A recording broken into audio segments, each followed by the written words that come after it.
Сәлем достар, каналыма қош келдіңіздер. Бүгін әңгіменің жалғасы. Бүгінгі әңгіме Ханымгүл, яғни Гүлзираның анасының ойы туралы. Мені жоғалтып алмау үшін каналыма тіркеліп кетуді ұмытпаңыздар. Төмендегі подписаться бөліміне өтіп тіркеліп алыңыз. Төрегелді мен Гүлстанның шаңырақ көтергеніне де біраз жылдың жүзі болды. Тағдыр неге бұларға осыншама қатал болғанын бір Алла тағаланың өзі білмесе, оның байыбына ешкім де бара алмас. Тірі пендеге қиянат жасамаған да, бір-біріне сүйіп қосылғандар да өздеріне аян. Ендеше не болды? Неге бұлар осы уақытқа дейін бір нәрестенің балғын иісіне зар болып жүр? Өздерімен бір мезгілде үйленген құрдастарының алдылары, 2-3 соңғылары бір баласы бар. Солардың папа, мама деген әке-шешелеріне қарай жүгіргенін көргенде Төрегелді мен Гүлстанның жүректері шаншып, іштегі борандай соғып тұрған қызғаныш жарыла жаздайтын. Бірақ санада пайда болған ашкөз сезімдерін сыртқа шығармауға тырысатын. Өйткені тағдыр біреуге бақ береді, біреуге бала береді. Ешкімде жаратқан неге ықпал етуге қауқарсыз көпшілік болған соң олардың арасында кімдер болмайды десеңші? Ағы да, қарасы да, көңілшегі де, арамзасы да, қамқоршысы да, қайырымсызы да шаш-етектен. Бәріне бірдей жақсы көрініп, жағыну да қиын. Көптің аузына қақпақ та бола алмайсың.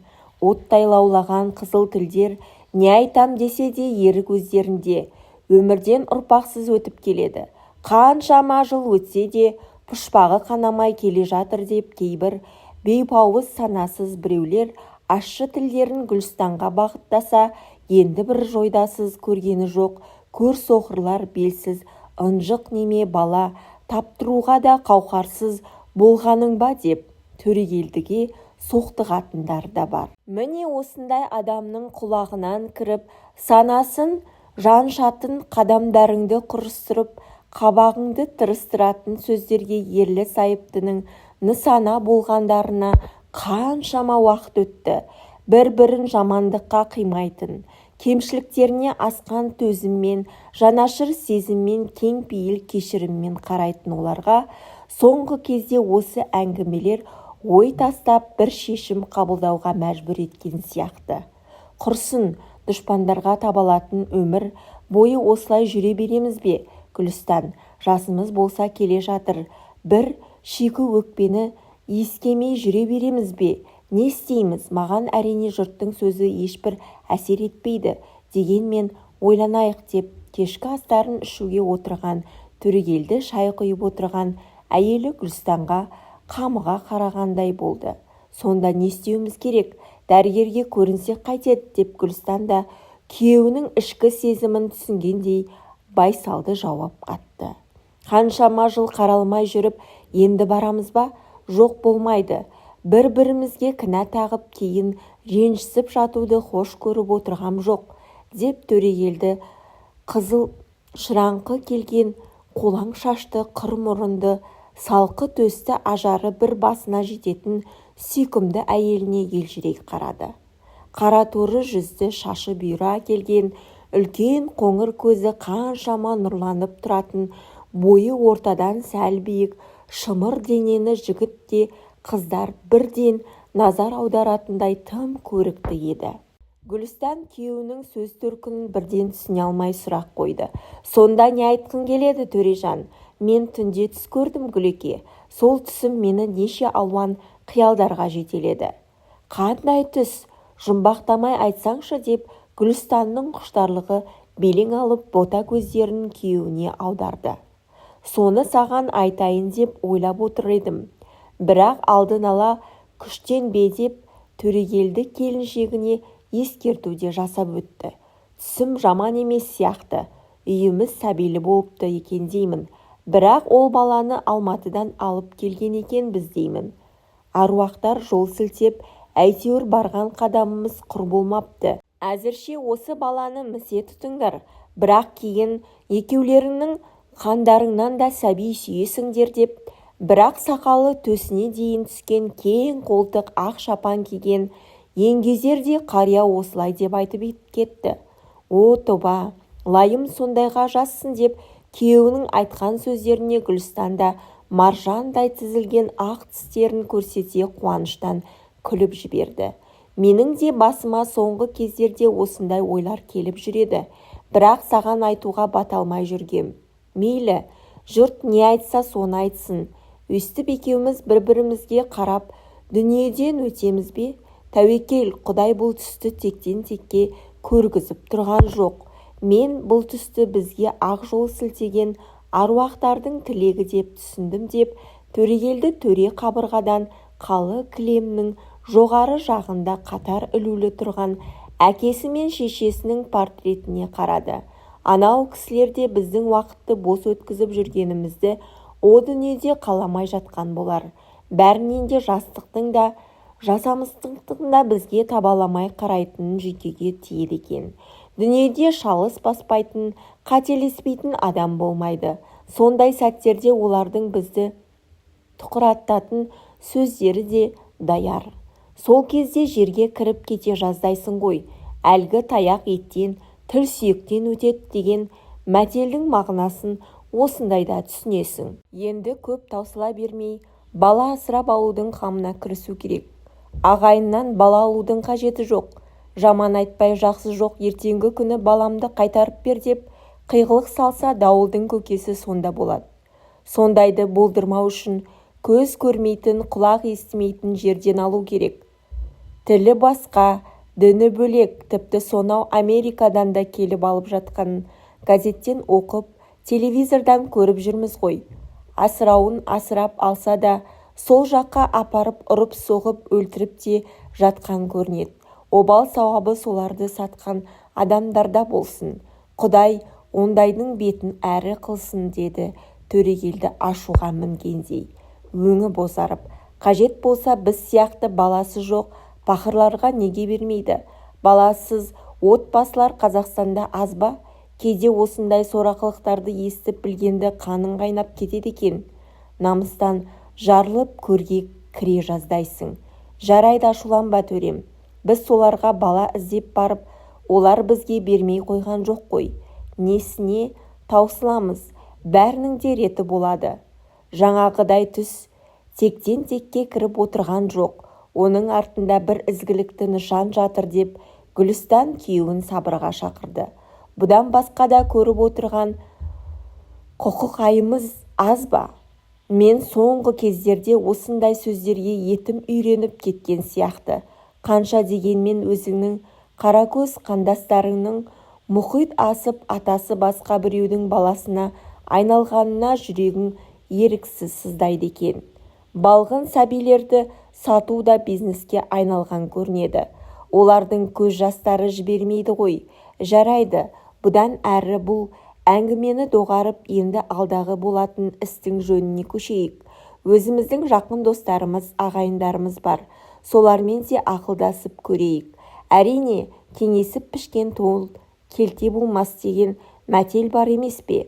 Әуелі көрші ауылдағы әкемнің үлкен ағасының батасын алсақ дұрыс па деп ойлаймын. Мұсылмандықтың 5 парызын орындап жүрген молдалығы бар аузы дуалы азамат қой.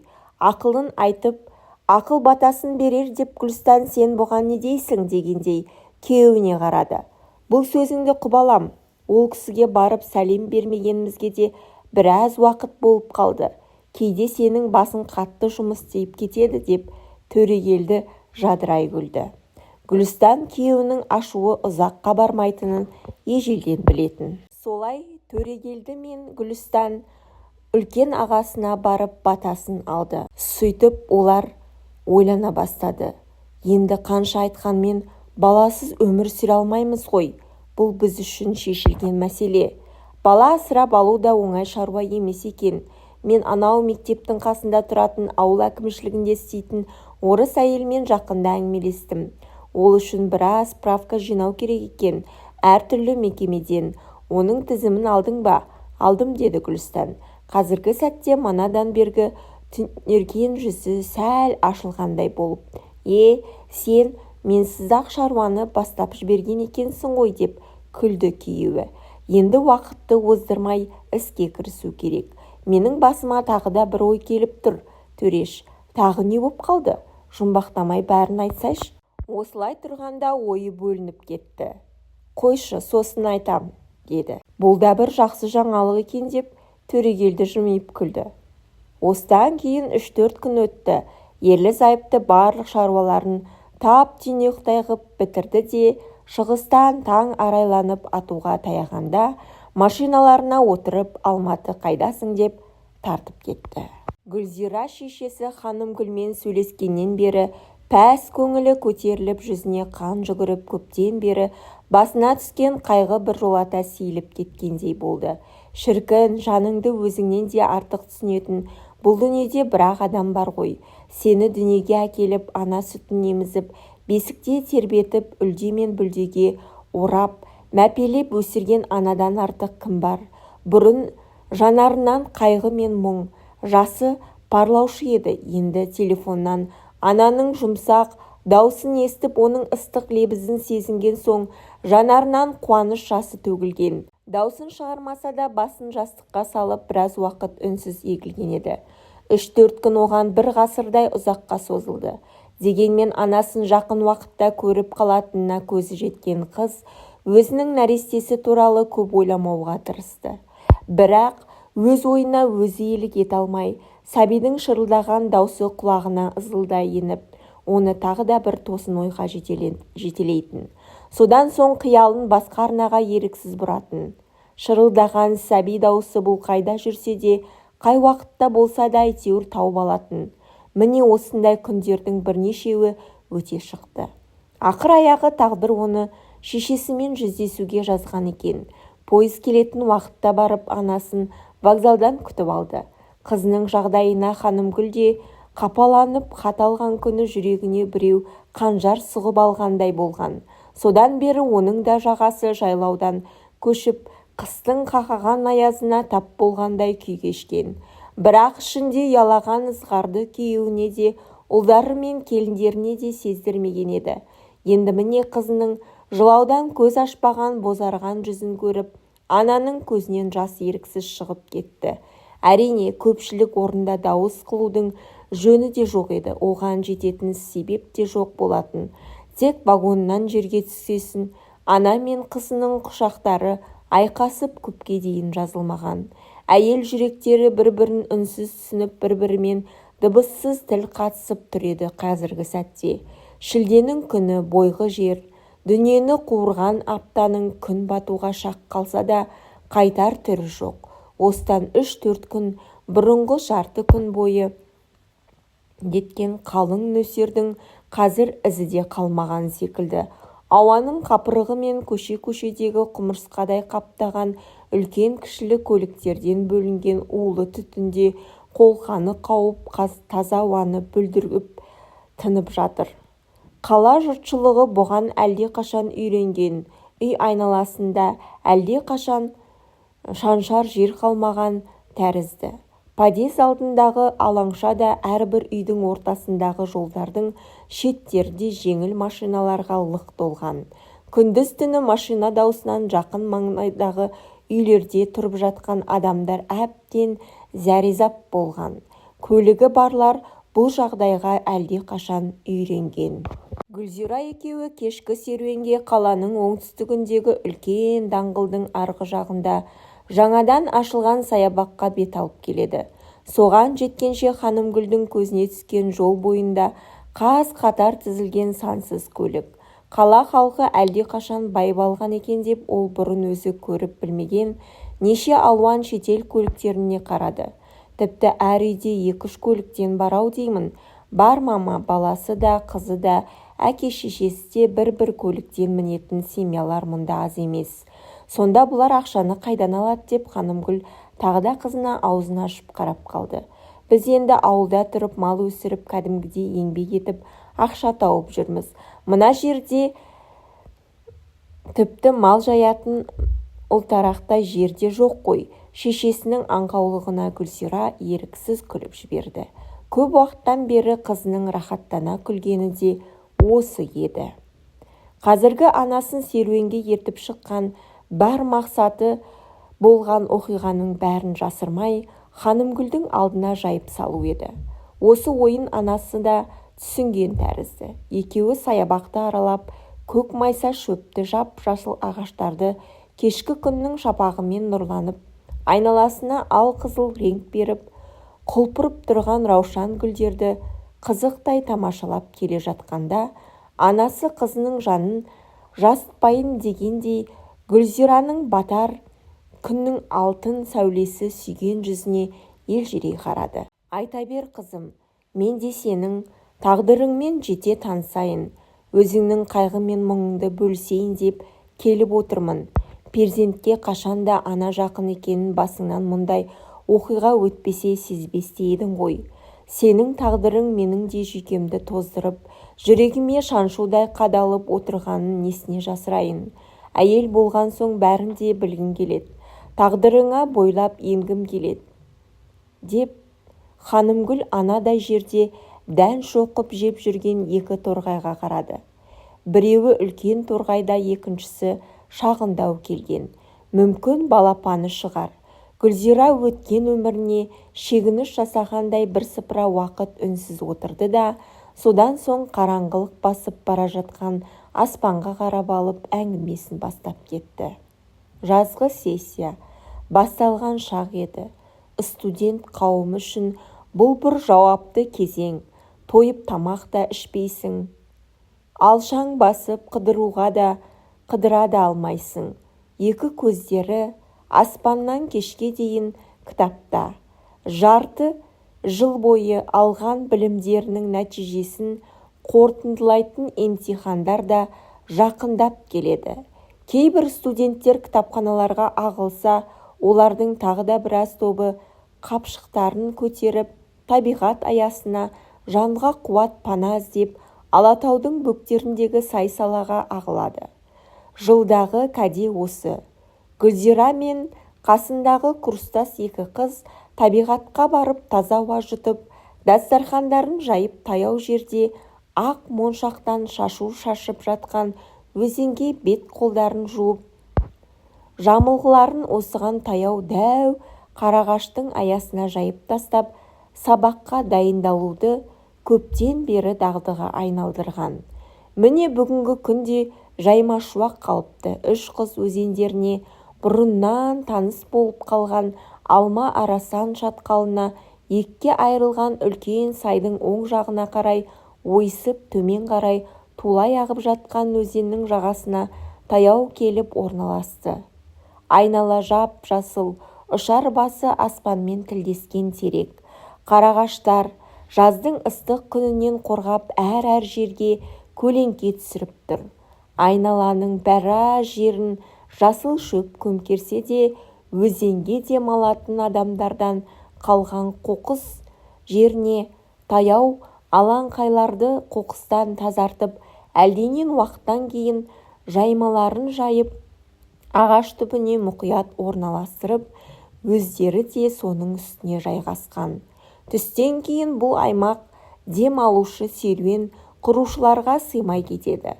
Қызылды, жасылды, көкшіл, сары, ақ шаңқы, жеңіл киім киген қыз-келіншектер, жігіттер күнге қыздырынып алау жағып, кәуап пісіріп мәз-мейрам болып жататын.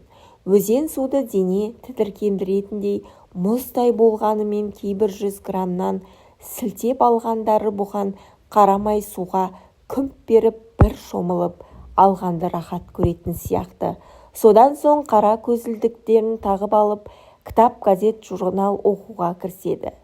Күндегі әдет, табиғат аясындағы күндегі тіршілік осы. Бүгін ыстық болады екен, қыздар, аспан шайдай ашық деп Гүлзира тұнық мөлдір аспанға көңілдене қарады. Кешке дейін осында сабақ оқуға толық мүмкіндік бар. Күннің ыстық болатынына күмән жоқ қой. Бірақ ертеңгі емтиханды айтсайшы деп сәуле жерде жатқан оқулықты көңілсіздеу көз тастады. Тарихтан беретін ағай тым қатал екен.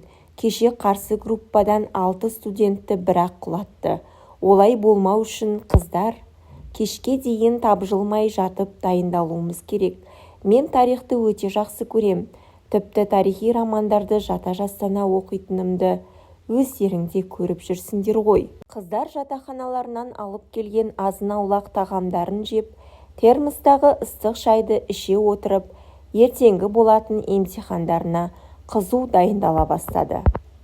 Осы кезде дәу шоңғал тастарға бар екпінімен соғыла ағып жатқан мұздай суықтау өзінен де жеңіл салқындық сезілгендей болды. Бұл уақытта қыздар да шаруаларын тамамдауға жақындаған еді. Олар бір жағынан сабақ оқып шаршаса, екінші жағынан табиғаттың сұлу көрінісінен нәр алып таза ауа жұтып, қаланың шаң түтінен бір сәт алыстағандай өздерін жеңіл сезінген. Үшеуі де емтиханнан мүдірмей өтетіндеріне біртүрлі сенімдеді. Жүздері бал-бұл жанып, енді не істейміз дегендей бір-біріне қарады. Торғын осындай сәттерде шешімді бірінші боп қабылдайтын. Оның ортаға салған ойы да көбінесе зая кетпейтін. Осындай қасиеттерін группаластарым да бағалап сыйлап жүретіндіктен, анау екі қызда сен не айтасың дегендей Торғынның қара торы әдеміше келген жүзіне назар аударды. Осыдан кейін барып кафеге отырып демалайық деп Торғын көзілдірігін алып, әлі де жиналып үлгермеген дастарханнан шетіне қойды. Қаншама уақыт емтиханға дайындалып шаршадық. Бір уақыт көңілде көтерейік. Сендер менің идеяма қарсы болмайтын шығарсыңдар. Бүгін жатақханаға барып демалып, ертең емтиханнан шыққан соң барсақ қайтеді деп Сәуледе өз ойын ортаға салды. Осы шаршағанымыз аз болғандай кафеде отырып одан әрі қалжырап қалмаймыз ба? Құрбыларының сөзіне Гүлзира мен Торғын мәз бола күлді. Біз кафеге қалжырау үшін емес, демалу үшін бармайтын бедік, деп Гүлзира күлді. Онда дұрыс екен, барсақ барайық. Шошқаға да бір күн мейрам деген. Емтихан алдында бір дем алып қалайық, деп Сәуле де құрбыларына қосылуға мәжбүр болды. Олар заттарын Жолшыбай жатақханаларына қалдырып, қаланың орталығында орналасқан ресторанға таксимен келді. Үш құрбы дастархан мәзірін қолға алып, қандай тағам сусын алдыратындарын кеңесіп отыр. Қыздар, не аламыз, вино ма әлде шампан ба деп Торғын құрбыларына қарады. Әуелі тамаққа заказ берейік те, жалпы ішімдік жағын қойсақ қайтеді деп Гүлзира өз ойын ортаға салды. Ертеңгі емтиханды жақсы тапсыруымыз үшін бір рюмка шампан артық етпес алайық деп ресторанға о баста барғысы келмеген Сәуле сөзге араласты. Міне, сен осы жолы ерледің деп Торғын құрбысына қарап сыңғырлай күлді. Ал енді қандай тамақ аламыз? Бифштекс, лағман, гуйру, беш бармақ, кукси, азу татарский, қуырылған тауық, ойпырмай, көп екен. Қайсысын алсақ екен деп Торғын екі құрбысына алма-кезек көз салды. Екеуі де ойланып отыр. Маған бифштекс, гуйру, кукси, азу дегендер не бәлелер деп Гүлзира ондай астардан хабарсыз екенін білдіргендей болды. Бәрі де еттен жасалған тағамдар, бұл жерде бақа мен жыланның еті жоқ деп құрбыларын күлдірді Торғын. Енді біраз уақыттан соң бос тұрған дастархан үсті әртүрлі тағамдарға толып кетті. Даяшы жігіт шампан әкеліп стол басына жігіттерсіз отырған үш қызға алма-кезек қызыға қарады. Ашып берейін бе, әлде өздеріңіз ашасыздар ма? Біз ертең емтихан тапсырушы едік. Қарсы болмасаңыз бізге бір жақсы тілек айтып, өзіңіз ашып жіберсеңіз деп Торғын жас шамасы 30-ға таяған ұзын бойлы қой көзді әдеміше келген жігітке қиыла қарады. Жігіт қыздың тілегін орындады. Сырттан Торғынға ұнап қалған секілді. Қыздардың ойына келген тілегін орындап тұратын осындай жігіттер көп болса ғой деп Торғын алыстан бара жатқан жігіттің келбетіне қарап біраз отырды. Отырған қыздардың әңгімелері ендігі сәтте ертеңгі болатын емтихан жайлы емес, қазіргі жігіттер төңірегінде өрбіген. Көбінесе олардың бойындағы кемшіліктерін сынап, ұсақтап кеткендердің өз бастарынан кешкен кейбір оқиғаларына айтысып, сол төңіректе мысалдар да келтіріліп өтті. Біз жігіттерді сынауға шебер ақпыз. Ал енді өзіміз туралы неге айтпаймыз деп Сәуле ойланып қалды. Өзіміз қандаймыз деген сұраққа біз ешқашанда жауап беріп көрген жоқпыз. Оған жауап беруге талпынбаймыз да. Өйткені біз эгоист болып алдық. Тек қана өзімізді ғана ойлаймыз. Оларды пайдаланып жүру басты мақсатымыз. Олар да бізден жақсылық, кішіпейілділік, қонақжайлықты күтеді. Ал біз болсақ, оларға бір самса алып беріп қуантуға да жарамаймыз. Солай емес пе деп Сәуле құрбыларына қарады. Олар еркек емес пе деп Торғын қиқаң еткізді иығын. Сонда не? Еркек екен деп оларды үнемі пайдаланып жүруіміз керек пе? Ұнамаған жігіттерді алдап, мойындарына мініп алатын қыздарды да көріп жүрміз. Қалталы біреулермен махаббат құрып жүрген пысықтарды да білеміз. Қысқасы, еркектерді ойыншық қылып алдық деп Сәуле өз көзқарасын бұзғысы келмеді. Екі құрбы арасындағы сөздерді тыңдап, екеуіне ойлана қарап Гүлзира отыр. Қалай болды? Еркектерді біз мойнымызға мінгізуіміз керек пе сонда? Олар еркек, біз жолы жіңішке әйел затынан емеспіз бе деп Торғында сәт сөзге килікті. Ендігі сөзге Гүлзира араласты. Осы біз соңғы кезде әбден ұсақтап хайуан сияқты еркек ұрғашы деп жынысқа бөлінетін болдық. Біздің әке-шешеміз оқыған заманда мұндай жынысқа бөлінушілік болмаған сияқты. Қыз бен жігіт бірін-бірі ұнатса арты кіршіксіз махаббатқа ұласады екен. Жаңағы Сәуленің айтып отырған сөздері шындыққа жанасатын сияқты. Біз де соңғы кезде бір-бірімізді түсінбей бара жатқан секілдіміз. Мен жалпы адам мінезін жақсы анықтаймын. Айтайын дегенім, қазіргі еркек пен әйелдің көзқарасы ешқашанда сәйкес келмейді. Жігіт ойындағысын ашып айтуға бара алмайды. Қызды ренжітіп алам ба деп ойлайды. Ал қыздар болса, осыны пайдаланып, оның сезімімен ойнап, үнемі тұқыртып жүргісі келеді. Бұл тіптен дұрыс емес. Біз жігіттердің адамгершілік қасиетін бағалап, оларды сыйлап жүруіміз керек деп Сәуле көрші столда отырған жігіттерге көз салып өтті. Егер біз үнемі осылай жүре берсек, ешқашанда тұрмысқа шыға алмаймыз. Адамгершілігі бар жігіттер бар ма өзі қазір деп Торғын көрші стол басында отырған жігіттерге қарады. Сыртынан көз салсаң бәрі де жақсы, тұздың қиыршығындай мөлдірлеп тұр ғой. Торғын, сен енді бір-екі жігіттен қарым-қатынас жасап, олардың мінезіне қанықтың ғой. Осыған байланысты сені түсінуге болады екен, деді Гүлзира, лаулап бара жатқан әңгімені доғарғысы келіп. Алайда Сәуленің де бұл әңгімені тоқтататын түрі көрінбейді. Торғын құрбысына жымия қарап болып тағы бір-екі ауыз сөзді бағыттап жіберді. Уақыт ұрлана өтіп жатыр. Айналаға қараңғылық ұяласа да, көше шамдары күндізгідей жарқырап тұр. Әсем сазды музыкаға да кезек келді. Жұрттың алды ортаға ойыққа шығып билей бастады. Үш құрбы да шетелдің санаңды секілдететін ащы музыкасының ырғағына бейімделіп, ақыры билеп болған соң орындарына келіп жайғасты. Енді бір сәтте ырғағы баяу әні әсем вальс басталып кетті. Қазақтың кәдімгі махаббат вальсі. Гүлзираның бұл әуенді естімегені қашан? Мектепті бітіруге айналған кеште осы вальс әуенін соңғы рет тыңдаған еді. Сонда өзінің соңынан келген, ғашық болып жүретін бір баламен билеген тұғын. Бірақ қоңқақ мұрын, ырға тілі келмей, сақауланып сөйлейтін бала жігітті ұнатпайтын. Кеш біткен соң үйге шығарып салайын деген оған жоқ болмайды, енді менің соңымнан еруші болма. Менің аудан орталығында жігітім бар деп жорта сөйлеп зорға құтылған. Содан бері де біраз жыл өтті. Мұнда да қырыңдаған жігіттер аз болмаған, бірақ олардың біреуі де Гүлзираға ұнамаған еді.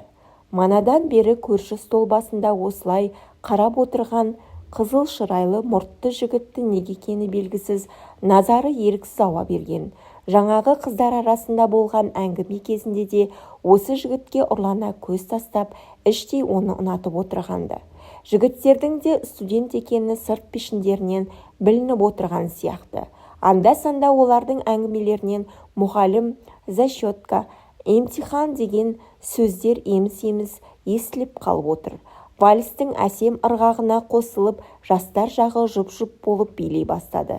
Ендігі сәтте үш жігіт те орындарынан көтеріліп, осылай қарай ойысты. Бірінші болып әлгіндегі мұртты жігіт келіп, Гүлзираның биге шақырымды өтінді. Рұқсат болса қарындас деп қиылды, оң қолын кеудесіне қойып.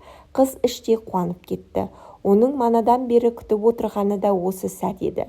Анау екі жігіт те құрбыларына өтініш жасады.